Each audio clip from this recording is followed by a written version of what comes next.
Good morning, everyone. Yesterday, I saw grapefruit 3 for $1.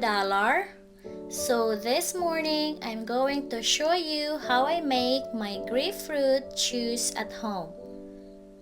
We need 2 grapefruit, peel it, and cut just exactly like this. And also, we're going to add a thumb size of ginger to add more flavor into our juice. Grapefruit is low in calories and also provides a significant amount of fiber, vitamins, minerals, and antioxidants. Grapefruit may benefit your immune system as it contains several vitamins and minerals. Grapefruit contain fiber which help with appetite control by promoting fullness.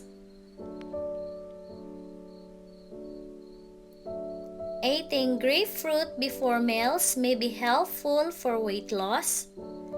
Its fiber and water can promote fullness and reduce calorie intake.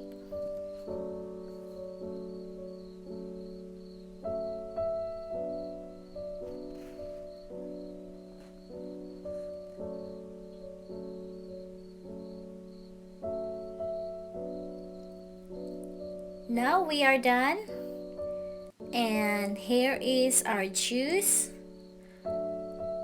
It looks so good. Love the color of the juice.